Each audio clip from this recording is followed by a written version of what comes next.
প্রিয় শিক্ষার্থীরা, আসসালামু আলাইকুম। আশা করি যে যেখানে আছো সুস্থ আছো, ভালো আছো। ইউআইএসটি কর্তৃক আয়োজিত আজকের অনলাইন ক্লাসে সবাইকে স্বাগতম।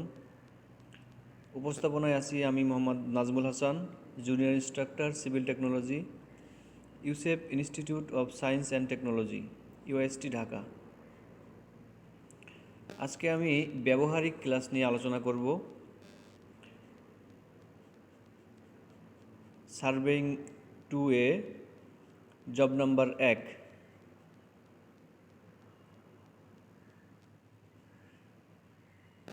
আমাদের জবের নাম হচ্ছে লেবেল যন্ত্রের বিভিন্ন অংশের পরিচিতি।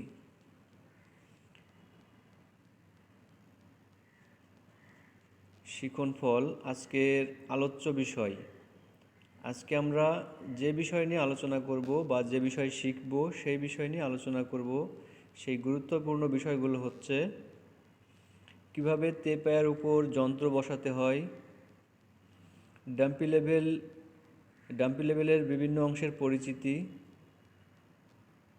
তেপায়ায় ডাম্পি লেভেল স্থাপন, দূরবীন ফোকাসকরণ, পাঠ গ্রহণের উপযোগী।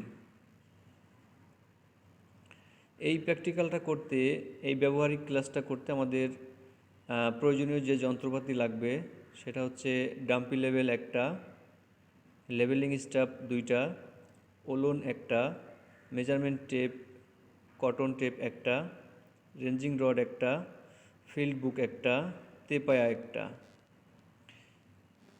এই যন্ত্রগুলো দিয়ে আমাদের ব্যবহারিক ক্লাসটা শেষ করতে হবে।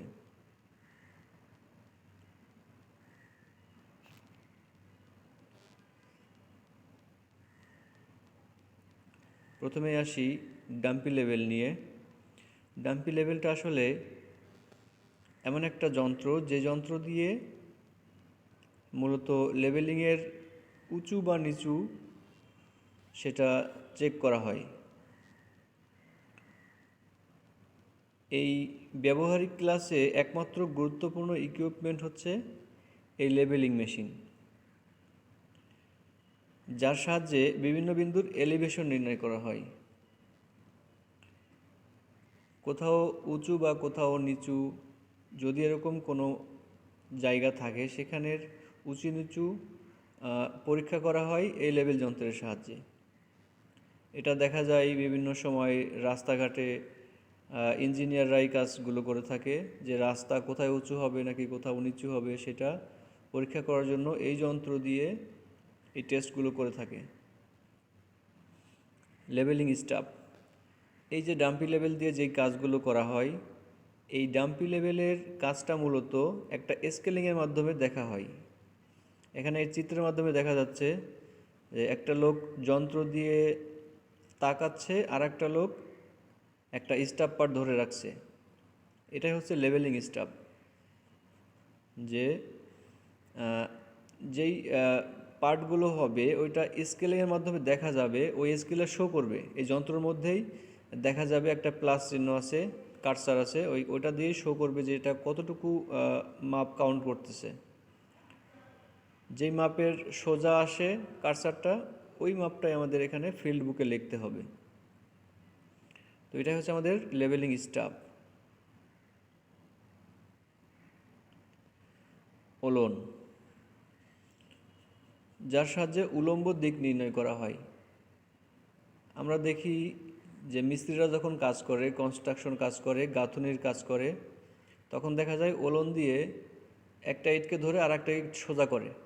এটা মূলত উলম্ব হয়েছে কিনা, 100% 90 ডিগ্রি অ্যাঙ্গেলে আছে কিনা অনুভূমিকের সাথে, সেটা চেক করার জন্য ওলন ব্যবহার করা হয়। মেজারমেন্ট টেপ বা কটন টেপ, যার দ্বারা হরিজন্টাল বা ভার্টিক্যাল পরিমাপ করা হয়।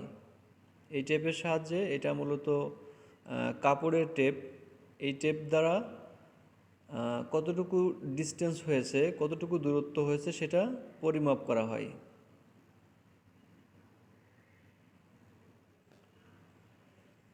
এরপর আসি রেঞ্জিং রড। রেঞ্জিং রড মূলত কোনো জায়গাকে চিহ্নিত করার জন্য রেঞ্জিং রডটা মাটিতে পুঁতে রাখা হয়। নিচের দিকটা সরু করে রাখা আছে, এর নিচের দিকটা সরু, এই নিচের দিক সরু পাশটা মাটির ভিতরে পুঁতে রাখা হয়।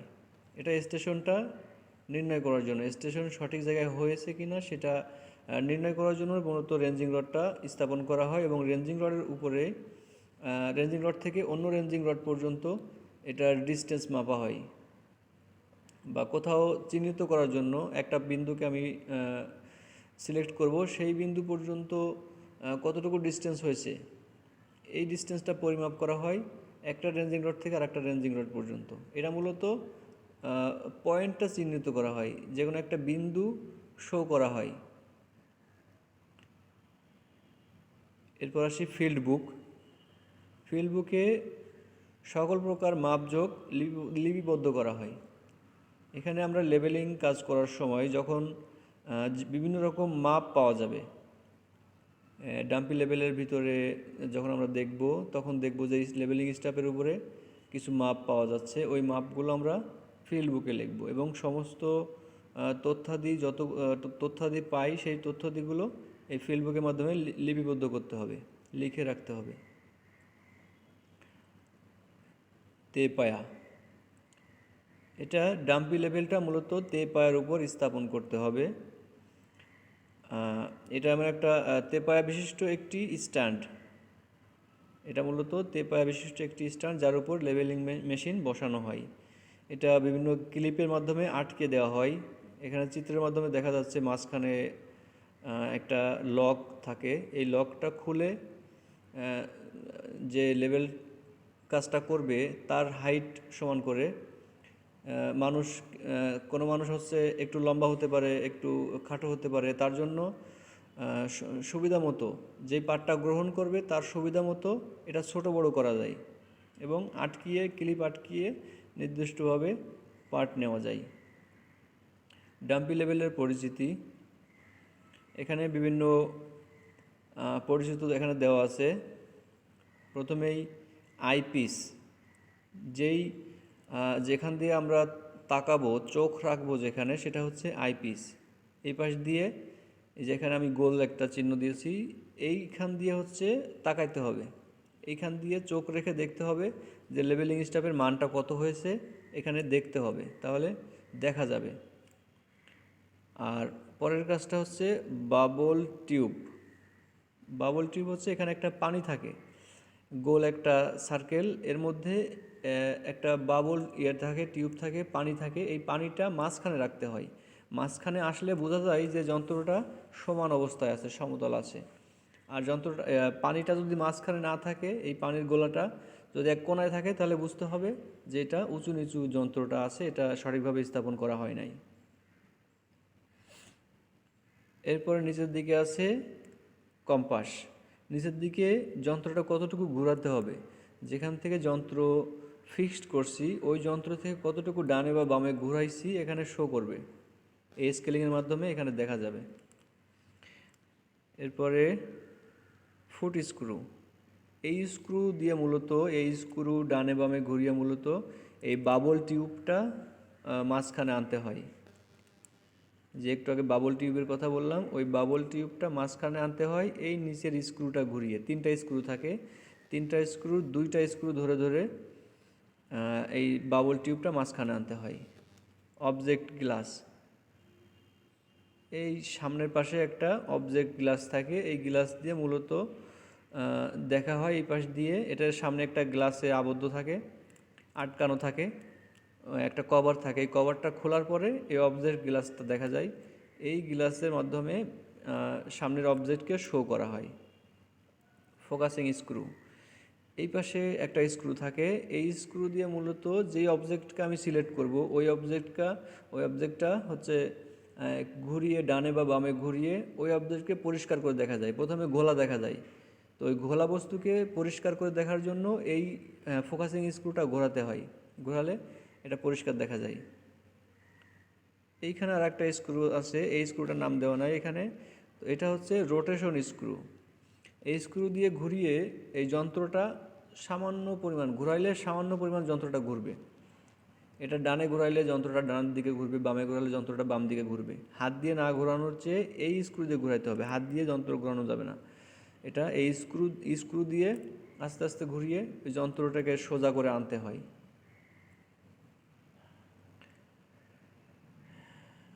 এই কাজ করার জন্য ব্যক্তিগত প্রতিরক্ষামূলক সরঞ্জাম যেগুলো আছে, নিজের সেফটি সবার আগে, সেফটি নিয়ে সব কাজগুলো করতে হবে। তো তার জন্য সেফটির জন্য প্রথমে আমাদের অ্যাপ্রন পরতে হবে আমাদের গায়ে। এই ছবির প্রথমে ছবিটা দেখা যাচ্ছে যে সবুজ কালারের মতো একটা অ্যাপ্রন আছে। এই অ্যাপ্রন আবার বিভিন্ন রকম আছে, মেকানিক্যাল শপের জন্য একটা অ্যাপ্রন আছে, সিভিল কাজ করার জন্য একটা অ্যাপ্রন আছে, বিভিন্ন রকম অ্যাপ্রন আছে। তো এটা হচ্ছে সিভিল অ্যাপ্রন, ছবিতে দেখা যাচ্ছে। সেফটি হেলমেট, এখানে হেলমেটটা দেখা যাচ্ছে যে হলুদ কালারের একটা হেলমেট পরে আছে, ছবিতে দেখা যাচ্ছে। সেফটি গগলস দেখা যাচ্ছে এই ছবির মাধ্যমে, যে একটা চশমা পরতে হবে এটা সেফটি রাখার জন্য। সেফটি শু রাখতে হবে যাতে পায়ের উপরে কোনো কিছু পড়ে পায়ের উপর ব্যথা না লাগে, তার জন্য সেফটি শু পরতে হবে। সেফটি মাস্ক, এটা যেহেতু আমরা বাহিরে করব, আউটসাইডে করব, সেহেতু আমাদের বিভিন্ন রকম ময়লা থাকতে পারে, তো তার জন্য নিজেকে সেফটি রাখার জন্য সেফটি মাস্ক পরতে হবে। কাজের ধারা, প্রথম ধাপ, ডাম্পি লেভেল বিভিন্ন অংশের নাম এবং সেগুলোর অবস্থান বইয়ের চিত্র দেখে যন্ত্রের সাথে মিলিয়ে নেওয়া। যে আমি যে ডাম্পি লেভেলটা বসাবো সেই ডাম্পি লেভেলটা আসলে বইয়ের চিত্রের সাথে মিলছে কিনা সেটা আগে মিলিয়ে নিব সরজমিনে। দ্বিতীয় ধাপ হচ্ছে লেভেলিং স্টাফের বিভাগগুলো লক্ষ্য করা, বাবল পয়েন্ট ঠিক করা, সর্বনিম্ন সর্বোচ্চ পার্ট কত হবে তা দেখে নাও, পার্ট নেওয়ার কৌশল আয়ত্ত করা। এখানে মূলত আমাদের বাবলটা ঠিক করতে হবে, আগে যন্ত্রটা বসিয়ে বাবল ঠিক করতে হবে এবং সর্বনিম্ন সর্বোচ্চ পার্ট কত পাওয়া যাবে তা দেখে নিতে হবে। দেখে নিয়ে এবং এটা বারবার করতে হবে, বারবার করে এটার কৌশল আয়ত্ত করতে হবে, কীভাবে করতে হয়। শ্রেণী শিক্ষক যিনি থাকে ওনার কাছ থেকে দেখে নিতে হবে বারবার। ধাপ number 3, leveling screw, eyepiece, focusing screw, এই যে একটু আগে যেগুলো বললাম ওই সবগুলো ফোকাস করে বারবার করতে হবে যে এটা ফোকাসিং হচ্ছে কিনা, লেভেলিং স্ক্রু ঠিকমতো ঘুরছে কিনা, যন্ত্র সমতল আছে কিনা, বারবার করতে হবে এটা। লেভেল মেশিন দ্বারা স্টাফ পার্ট নেওয়ার চেষ্টা করা এবং বারবার এটা আয়ত্ত করা। সতর্কতা, এই কাজ করার জন্য কী কী সতর্কতা গ্রহণ করতে হবে। বক্সে যেভাবে যন্ত্র রাখা আছে সেটা সেভাবে ভালোভাবে পরবর্তীতে তুমি রাখতে পারো, সেভাবে সাবধান থাকতে হবে। যেই বক্সের মধ্যে যন্ত্রটা থাকে মূলত এই যন্ত্র থেকে ধীরে ধীরে যন্ত্রটা উঠাতে হবে, তাড়াহুড়ো করা যাবে না। সুন্দর মতো যেভাবে আছে ওইভাবে আবার রাখতে হবে, কাজ শেষে ওইভাবে আবার রেখে দিতে হবে। যন্ত্রটি বক্স থেকে বের করার সময় যন্ত্রের আগাগোড়া ধরা এবং আইপিস দূরবীন টানাটানি না করা। যন্ত্রের বক্স থেকে যন্ত্রটাকে যখন উঠাবো তখন দুই পাশে ধরে আস্তে করে উঠাবো এবং এটার যেই আইপিস থাকে, দূরবীন থাকে, এটা নিয়ে কোনো প্রকার টানাটানি করব না, আস্তে করে নিয়ে পায়ের উপর যন্ত্রটা বসিয়ে দিব। কাজ শেষে যন্ত্রটি মুছে আগের মতো যথাস্থানে রাখতে হবে। তো ধন্যবাদ সবাইকে, এই পর্যন্ত যারা বুঝতে পারছো ধন্যবাদ। আর কোনো কিছু না বুঝতে পারলে সেটা কমেন্ট করে অবশ্যই জানাবা।